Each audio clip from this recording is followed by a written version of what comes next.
आज लोकसभा में बहस के दौरान स्टूडेंट प्रोटेस्ट पर लाठीचार्ज और जंतर मंतर में जेन जी की तरफ से प्रधानमंत्री को दी गई गालियों का भी जिक्र हुआ। प्रियंका गांधी ने पूछा कि जब स्टूडेंट जंतर मंतर पर पीसफुल तरीके से प्रोटेस्ट कर रहे थे तो उन पर लाठी, आंसू गैस और पैलेट गन क्यों चलाई गई? क्या होम मिनिस्टर बताएंगे कि छात्रों पर इस तरह की ज्यादती का ऑर्डर किसने दिया था? कि क्या जरूरत थी एक मासूम बच्ची पर इस तरह दमन करने की? क्या जरूरत थी उन छात्रों पर आंसू गैस चलवाने की, उन पर लाठियां बरसाने की, उन पर वाटर कैनन्स चलवाने की? क्या जरूरत थी उन नौजवान लड़कियों को जलील करते हुए उनके कपड़े फाड़ने की, उनको बेरहमी से गंदी तरह पिटवाने की? देश के युवाओं पर पैलेट गन्स और AK-47 चलवाने की क्या आवश्यकता थी? क्या वे आतंकवादी थे? क्या आतंकवादी हैं? टेररिस्ट हैं? हाँ, कांग्रेस बोल रही है। हाँ, कांग्रेस बोल रही है। जवाब दीजिए, जवाब दीजिए। कांग्रेस बोल रही है, जवाब मांग रही है, जवाब दीजिए। गृह मंत्री जी जवाब देंगे। किसने ऑर्डर दिया? किसने ऑर्डर दिया पैलेट गन्स चलाने के लिए? किसने ऑर्डर दिया? बताया गया कि कल अमित शाह लोकसभा में प्रियंका गांधी और बाकी सांसदों के इस तरह के सारे सवालों का जवाब देंगे। विपक्षी सांसदों ने सरकार पर तानाशाही का भी इल्जाम लगाया। छात्रों पर दिल्ली पुलिस और रैपिड एक्शन फोर्स के एक्शन का जिक्र किया, लेकिन विरोधी दलों के नेताओं ने जंतर मंतर से प्रधानमंत्री मोदी को दी गई गालियों, प्रदर्शन के दौरान हुई अश्लीलता की कोई बात नहीं की। तो शिवसेना के सांसद श्रीकांत शिंदे ने कहा कि अगर सरकार का रवैया तानाशाही वाला होता तो प्रोटेस्ट के दौरान जिस तरह की हरकतें की गई, सरकार उनकी अनदेखी न करती। लोगों को भड़काया गया, लोगों में जो है यहाँ पर इनके पार्टी के भी लोग वहां पर गए और बदिया गालियां जो है वहां पर देने लग गए। हमारा देश का युवा जो है ये बदिया गाली नहीं देगा, लेकिन आज वहां पर दी गई। ये कहते हैं डिक्टेटरशिप, तानाशाही। अगर डिक्टेटरशिप, तानाशाही होती तो यहाँ पर जो रील बनाए प्राइम मिनिस्टर महोदय के विरोध में यहाँ पर गालियां दी, उनको उनके मां के ऊपर गालियां दी, CRPF को गाली दी, सेना को गाली दी, पुलिस को गाली दी। अगर डिक्टेटरशिप नहीं होती यहाँ पर तो ये गाली देने की हिम्मत कोई करता नहीं। आज यहाँ पर जो है डेमोक्रेसी है, इसलिए हमने स्टूडेंट के साथ बात की, स्टूडेंट्स को बुलाया, उनके बारे में उनको क्या चाहिए ये सुना, और आज तो उनके ऊपर के मुकदमे भी हमने वापस ले लिए। इसे डेमोक्रेसी कहते हैं। इस बिल पर चर्चा के दौरान आज करीब 15 से ज्यादा नेता बोले, लेकिन विपक्ष की तरफ से सरकार पर सबसे तीखा हमला प्रियंका गांधी ने किया। उन्होंने मोदी के इंस्टाग्राम पोस्ट का जिक्र किया, मोदी ने जो हाई पावर कमेटी बनाई है उसके मेंबर्स का जिक्र किया, और ये जिक्र करते समय गौमूत्र की बात की। प्रियंका ने कहा कि गौमूत्र के एक्सपर्ट पेपर लीक रोकने के सुझाव क्या देंगे, ये सोचने वाली बात है। अध्यक्ष महोदय, आदरणीय प्रधानमंत्री महोदय जी को आपके माध्यम से मैं कहना चाहती हूं कि शायद उन्हें अपने सलाहकार बदलने चाहिए। वे असलियत से एकदम टूट चुके हैं।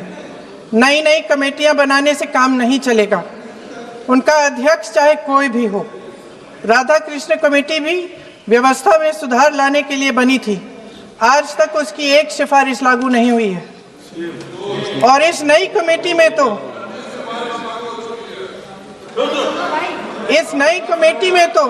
एक ex-IB चीफ,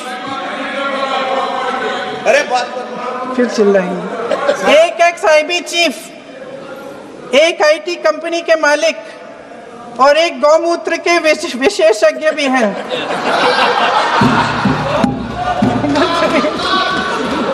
तो सच है क्या? इन्हें शिक्षा के बारे में क्या पता जी?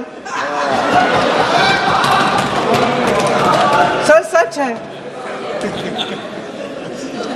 आप आज मेरे से नाराज हो रहे हैं? मन मुस्कुरा लीजिए। वो आपने भी चुनाव लड़ा।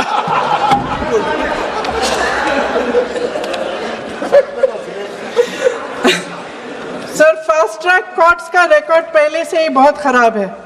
वैसे भी कल की सुनवाई में सीबीआई का वकील पेश ही नहीं हुआ। संसद में विपक्ष को दोषी ठहराने से, खोखले राजनीतिक खेल खेलने से काम नहीं चलेगा। आप जेन जी का भरोसा वापस जीतना चाहते हैं तो नए नए एंगल से, अपने फोन से नए नए वीडियो बनाने से नहीं होगा।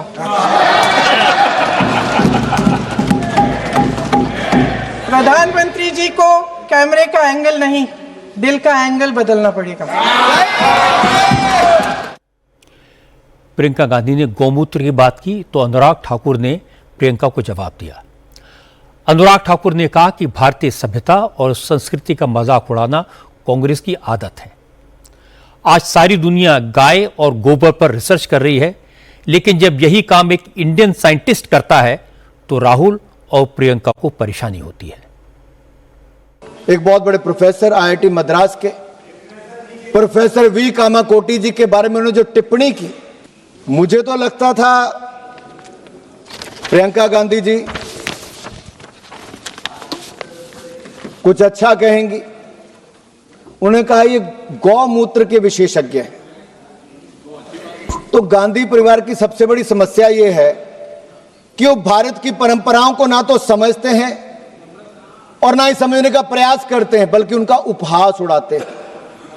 जिन पर दुनिया शोध कर रही है, कांग्रेस उन पर तंज कस रही है।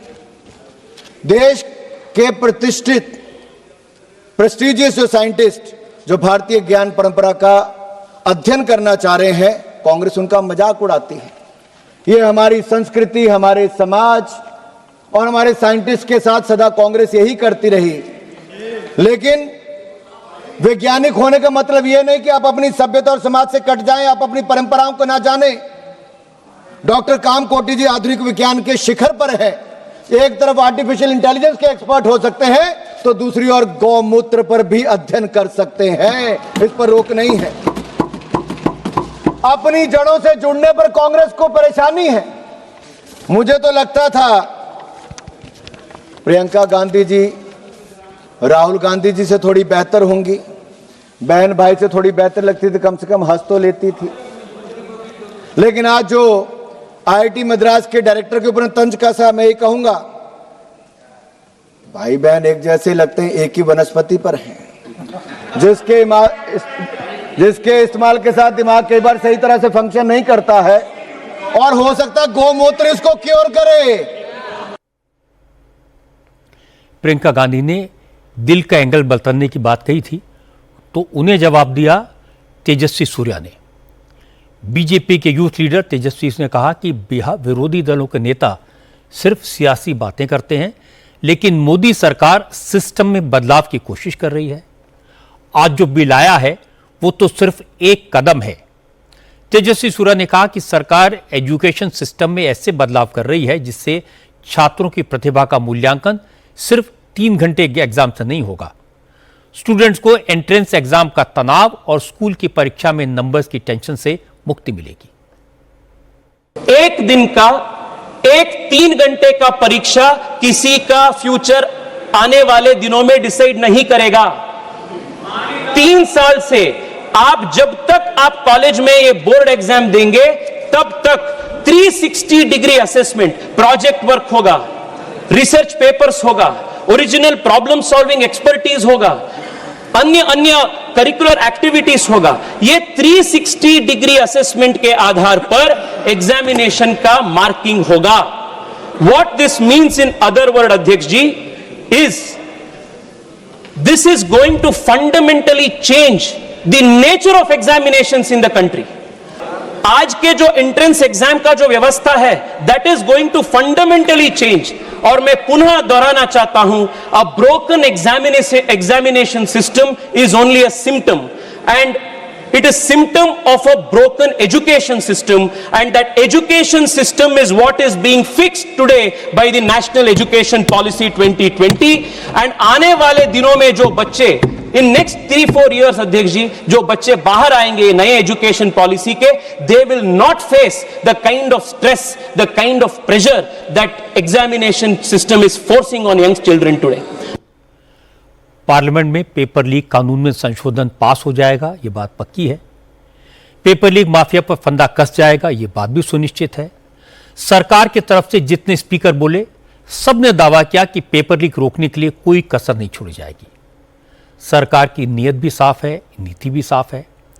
विपक्ष के ज्यादातर नेताओं का फोकस जंतर मंतर पर था, पुलिस की लाठी गोली पर था, सरकार को घेरने पर था, प्रधानमंत्री मोदी की नई जनरेशन को अप्रोच करने की कोशिश पर था। राजनीतिक दांव पे चलना स्वाभाविक है, लेकिन इस समय आवश्यकता इस बात की है कि एग्जामिनेशन सिस्टम के प्रति स्टूडेंट्स और पेरेंट्स का भरोसा कायम हो। सरकार यह इंश्योर करे कि पेपर लीक और नकल से छुटकारा मिलेगा और स्टूडेंट्स को एक लेवल प्लेइंग फील्ड मिलेगी।